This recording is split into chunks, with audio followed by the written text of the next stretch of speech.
All right, so I had a client send me this picture. They want to know if I can make it for Christmas, by Christmas. Let's find out.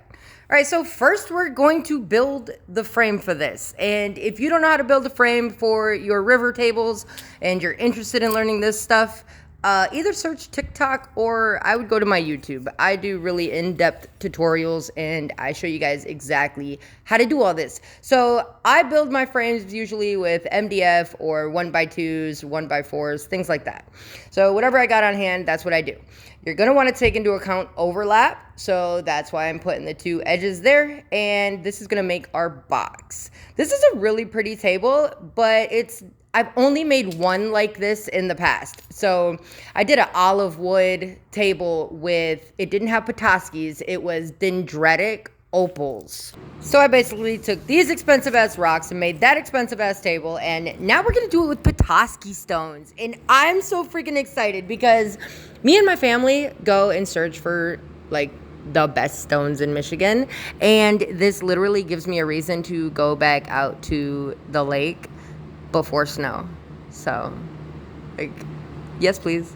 All right, so we got everything in here and I am trying to come up with a layout. So basically, if she showed me what she wants, let me try to make that the best that I can.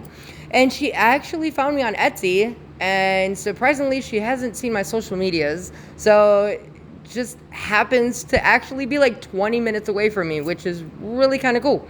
All right, so I've actually been using my Festool vacuum attachments and trying to control the dust in the shop because I've got a lot of stuff going on right now. So I think I'm gonna make a video about that because those are really good as I throw dust up from my miter saw. Jesus. All right, so get all the rot out, get all the bark off, do all of those things, and yeah, we're gonna stain the edges just to give this more of a dramatic look because you know you can't keep that bark on there, right? That is not going to be a secure bond. It's just not good. Yeah, I'm dancing. I always dance.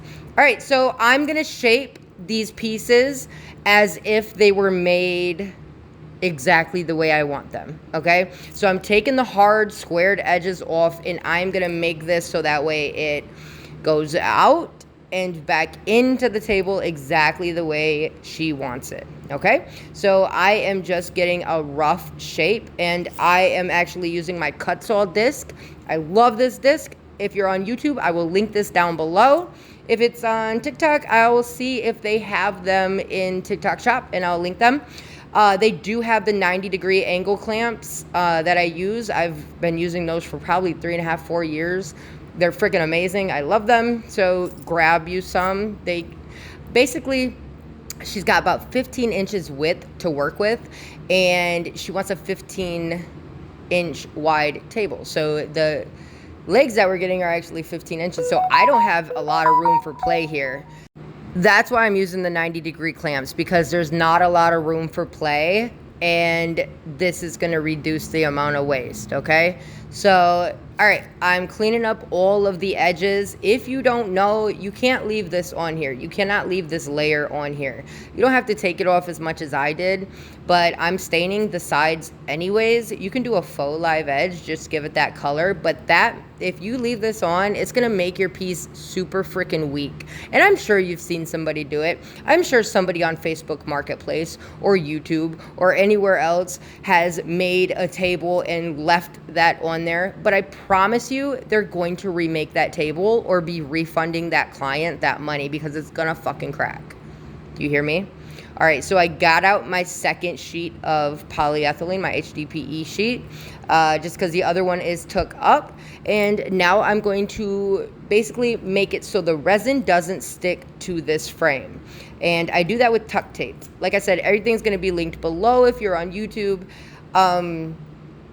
There's Sadie. She's getting so big. Oh my goodness. If you notice, I do my 90 degrees. I do my edges first, like my corners. There we go. That's the word I'm looking for. I do my corners first because that's where the crease is. That's where the joint is. And I don't want resin seeping out of there. So I do that for insurance. I suggest you do the same thing. It's our job to make sure resin stays in this box. So do a good job and don't freaking skimp out. The caulk that I use, I do not stray from this caulk.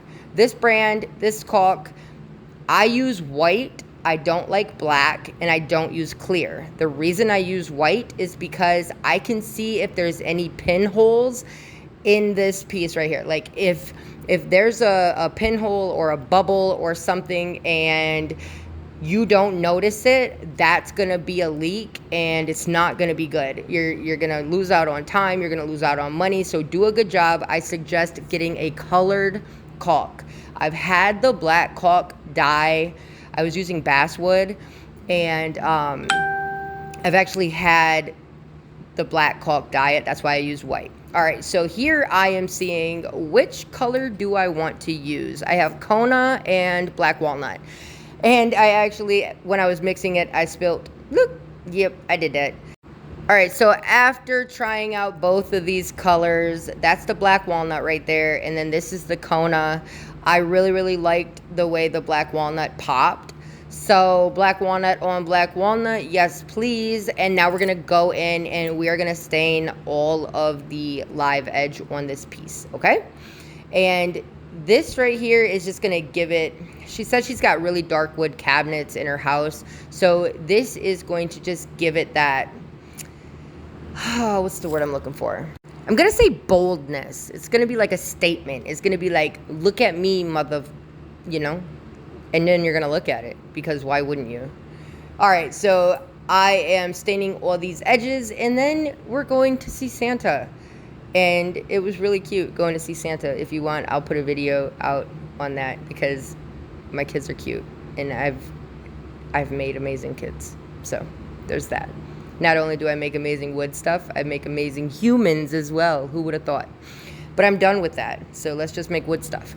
All right, so after you stain these edges, we're gonna let this dry up. We don't want this stain going into the clear resin, because this is gonna be a completely clear table, okay? And to do this, to achieve this, you're gonna wanna use a damn good resin. You don't want micro bubbles, you don't want none of that crap. And the only way that I would do that is by using Promise Epoxy casting resin, their deep pour resin. And if you're watching this video right now until what? The 28th, so November 28th, 2023, if you use promo code FLUIDWOOD, you get 35% off of your order. That's a massive Black Friday sale. That's crazy right there. Anything from their shop, I really, really, really, really, really like their casting resin. I use their tabletop resin and their UV Art Pro as well. So let's get this piece in here, and then I'm gonna go and stick around for part 2, where we're pouring and we're getting everything ready and doing the finishing, okay? What do you think? Woo-hoo-hoo, I did a good job. This is sexy. This is sexy. Okay, bye.